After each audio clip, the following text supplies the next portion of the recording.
Even when we have a nice functional bow hold, meaning that every finger is curled, they're all working together, but they also each know their individual jobs within the bow hold.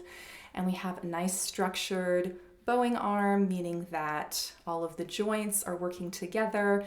They're opening and closing in an even, balanced way. And we have some active times and some passive times in different parts of our arm that we're aware of. And we're not like overly stiff or overly loose at the same time. Once all of that is taken care of, we may have a very nice straight bow stroke, but we might also have issues with the bow slipping around. It's very common. It's something that everyone experiences. And I really like this exercise as a way to give us a good feeling for what the bow feels like when it is perpendicular to the string. So let's just clarify what a straight bow is for starters. So a straight bow would be when the horsehair is perpendicular to the string. And a lot of people also say, well, when it's parallel to the bridge or the fingerboard, and that works too. But sometimes for whatever reason, maybe the bridge is a little crooked or whatever. So I like to just think about the string itself, because that's really what we're dealing with. So a nice straight bow is going to create a nice tone. The bow isn't going to slide around. Of course, we sometimes do move the bow around through different sounding points, and when we're doing that in a conscious way, that is perfectly fine, and it is actually a very artful, expressive way to play the violin or any other bowed stringed instrument. But again, it's conscious, and in fact, we're not navigating the bow by tipping it this way or that way. We're actually keeping it straight, and we're just sort of almost like riding a horse. We're letting out the reins a little bit or pulling back a little bit. It's very subtle, and the bow travels very far with just a little bit of a hint of us telling it, hey, go that way, go that way. So that's one thing to be aware of. And we should also be aware in this challenge to get a straight bow that there is a little optical illusion. It doesn't happen as much when we're on the G string, but any of the other strings, our higher strings, when we put the bow on the string and we think that it's straight, it's actually crooked. We see how I'm kind of pointing over my shoulder here a little bit. But a lot of times I see this particular angle the most, because everyone thinks that visually they're straight, but then they keep wondering why the bow keeps sliding around. So let's just see what that's going to sound like. Not so great, and it's obviously sliding around. So that little optical illusion is because we see sort of a little bit of the lower strings going out further underneath the horsehair. And so there's this little perspective optical illusion going on, where when the bow actually is straight, the tip is actually pointed a little bit away from us. And we hear how much better the tone is. So that's just a little hint as well, and when you go through the wiggle test, you'll see why that's important. But a lot of times we might go to a mirror and we might check.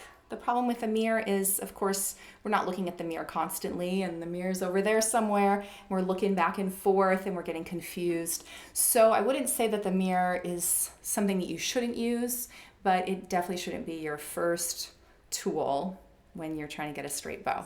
So let's try it. So I'm going to put on a little bit of pressure. This is like a little martelet pressure. So if you're not familiar with that stroke, we're going to actually pinch the stick down towards the hair. You can see the stick moving down towards the horsehair here in the middle of the bow. And I'm pinching with my index finger. So we see how my other fingers are lifted right now just to really isolate that motion. And you can, of course, do it with just the normal bow hold with all of your fingers down. But this would be a good time to either tighten or loosen your bow if it feels like you need a little bit of help with that. So if it's really stiff and you can barely move it, then you might loosen your bow a little bit. And if it feels very loose and the stick kind of feels floppy and you're easily able to get the wood all the way down to the horsehair, then you might want to tighten your bow a little bit. But I'm feeling pretty good about my situation right now, so let's try a wiggle test. So I'm going to go to the D string, and I'm going to put my bow where I think it's straight, and then I'm going to push down with that martelet style pressure, and then my goal is to wiggle the string itself, but not to actually bow. So I am going to wiggle my arm back and forth as if I'm bowing just a little bit, but only enough to see if the string wiggles, which I see it right here wiggling a little bit. And so this wiggle test is testing the ability of the horsehair to grip the string. And so if it's perfectly perpendicular, then it grips very nicely and I'm able to wiggle very well. And of course, I'm only going to be able to wiggle as much as the string can wiggle back and forth. The string is pretty taut, so it's not going to wiggle that much. But maybe I go out a little bit further towards the fingerboard. Here I'm kind of grazing the A and the G strings a little bit, but I can still wiggle pretty nicely. It's a little bit easier to wiggle down there, so if this is a new exercise for you, you might start down there somewhere. And I can also go closer to the bridge and settle in there. And here I'm not really going to see much of a wiggle next to the bridge if I'm looking next to the bridge, but I will still see the wiggle further down. Again, it's just not quite as dramatic as it was a moment ago. But those were successful wiggle tests. I didn't hear any little scratches and I felt a good grip. But we might be going like, well, even if I went a little bit off, couldn't I also still wiggle the string? Like, what's going on here? The difference is subtle and we hear it. We hear that little creak. When the horsehair isn't gripping the string evenly from the inside of the hair to the outside of the hair, like one edge is more firm on the string, it won't feel as secure. And we might get a few little scratches as we go. And I can get scratches when my bow is perfectly perpendicular, but I really have to go at it a little bit more. And so all of this is very subtle, and sometimes students get frustrated because they go like, well, I can just, feel kind of the same thing all the time. It always feels the same. What's the difference? So then sometimes I'll have them do something like this, kind of going like a fan. See if they can feel that spot where both edges come into just this nice wiggle. And if you go the opposite way, you start to feel yourself kind of going out of it again. And it just feels less and less secure. And then we come back to our spot where we think it's good. We lighten our pressure. And very important, the second part of the test is to bow out a little bit. And my bow stayed in place. I'm going to try another wiggle test and I'll go back. I'll try a few.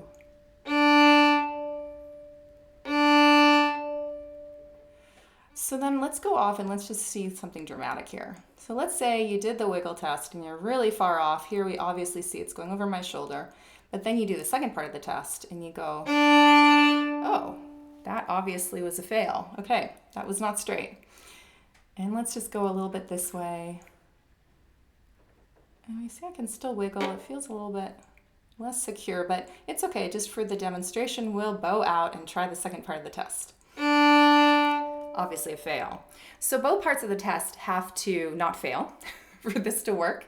So if you go, and even if you're just like a little bit off, so that's just pointing this way a little bit, I know that. And I do the wiggle test and I go like, yeah, it feels like it's slipping on this side just a little bit, but maybe I'm new to this and I just don't really feel that yet. And then I bow out. We see that even just a couple degrees off, we will still slide. Versus if I'm right on the mark, I find that spot, I bow out. It's going to still keep its place.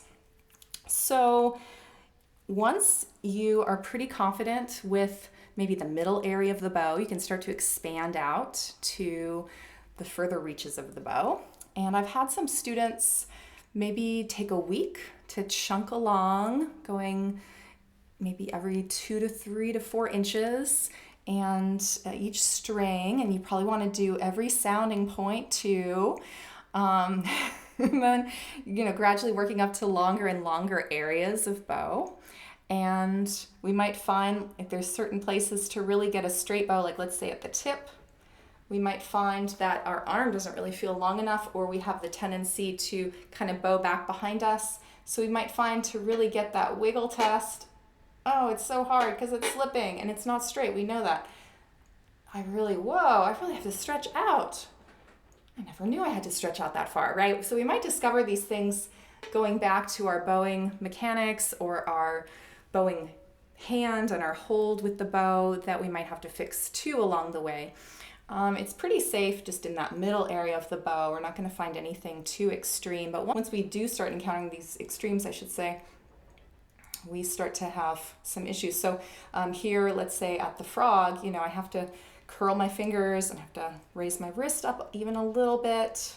I like using the fingers more than the wrist personally, but just to really get that straight bow. And it might be really common for someone not to curl their fingers there, have straight fingers, not to maybe curl their wrist enough, and then they just naturally set their bow this way at the frog, and then, you know, they're going to try the wiggle test. And even if that first part of the test is a quote-unquote success, then the second part of the test obviously isn't going to be. So they'll have to learn, oh yeah, that's the position I'll have to be in that area of the bow. So what's cool about it is that although it would be great if you had that great bowing arm and that great bowing hand going into this test, it also kind of goes backwards, where if you do the tests and you go through this whole process, you'll start to discover little technical issues you might have in your bowing arm too.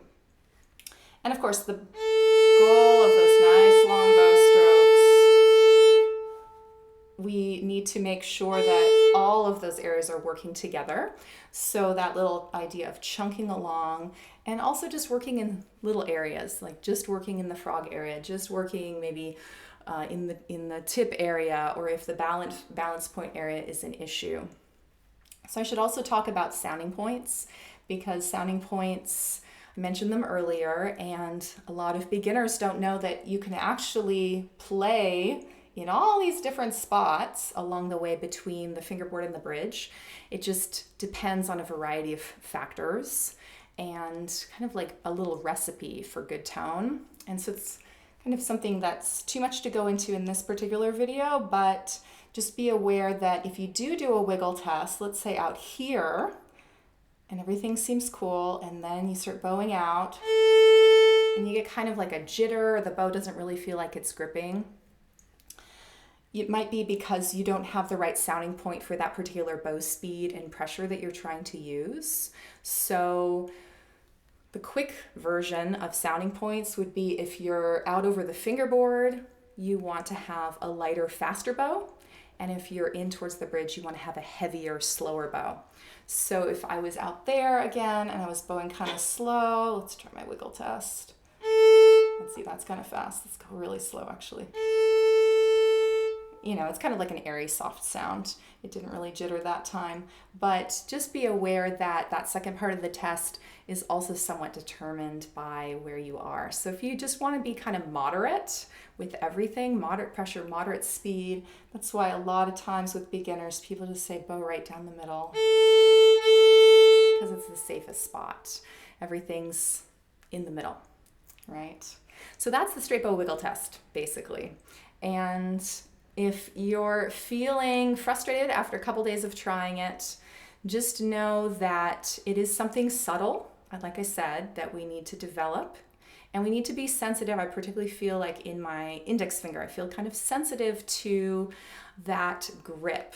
And again, you could do the fan technique where you're going through those different ranges really quickly, and it's okay to make mistakes too. Like actually doing some of these obviously not straight bow wiggle tests is actually really educational, because then you'll feel the difference. You feel like, oh wow, yeah, that doesn't feel as grippy as when I go back and I'm closer to my goal of having that nice perpendicular bow. So I hope this helps. Let me know.